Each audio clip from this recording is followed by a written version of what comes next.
Well, good evening. And as we said, this is a very busy night. We have three major stories to get to. We will get to them all, starting with the moment the earth started shaking around these parts today. The first reaction really was shock, because this kind of thing doesn't happen here. And while the folks in D.C. and here in New York were relieved to learn it wasn't something else, a big earthquake in the east is shocking and unsettling nonetheless. It was downright jolting at the epicenter, a one-stoplight town in Virginia, and it spread out from there. In fact, look at this. This quake was felt in 22 different states. And in the big cities, it forced people out into the streets. It lit up communication systems and phones around the entire eastern third of the country. We now know it was a 5.8, but it happened in a rock-bound part of the country where it spread out, radiated out from there quickly. So we want to begin our coverage of these three big stories tonight with Lester Holt just outside our building here on 6th Avenue in Midtown Manhattan on the quake in New York and elsewhere. Lester?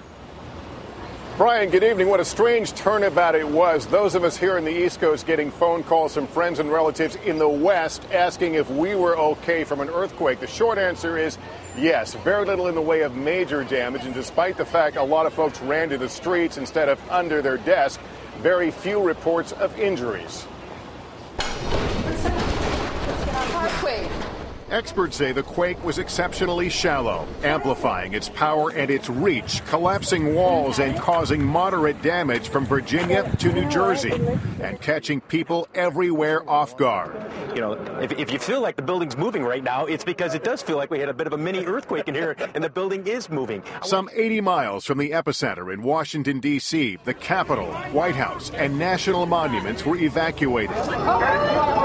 Workers and tourists as stunned by the reality of an earthquake on the East Coast as they were scared. I don't know what to do. I've lived here all my life, and I've never experienced an earthquake.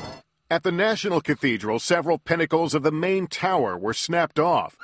Across the city, emergency workers blanketed across neighborhoods looking for damage and the injured.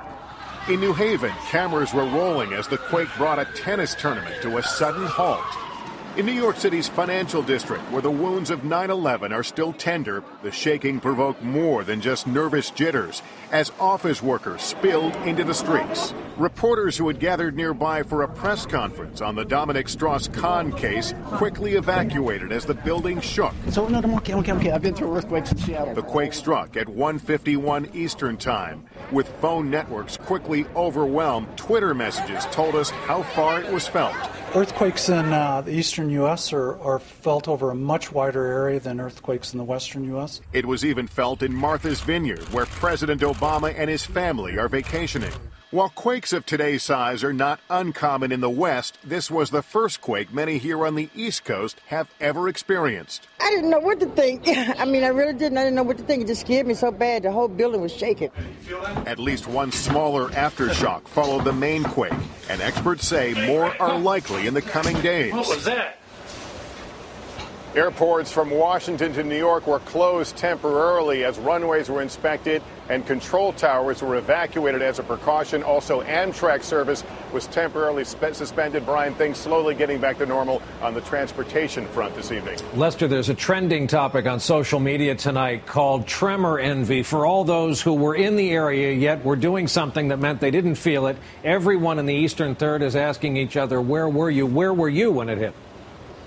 Well, I was wearing a hard hat, believe it or not, and boots. I was down at Ground Zero working on a story for the anniversary in a construction site. So, Brian, I didn't feel a thing. How about you? I can now report that the beach does move in an earthquake. I was on my second attempt at a summer vacation at my native Jersey shore, and the kitchen in the house where we were moved as well, and we figured, since we couldn't see any cast members from the Jersey Shore, we surmised it was an earthquake.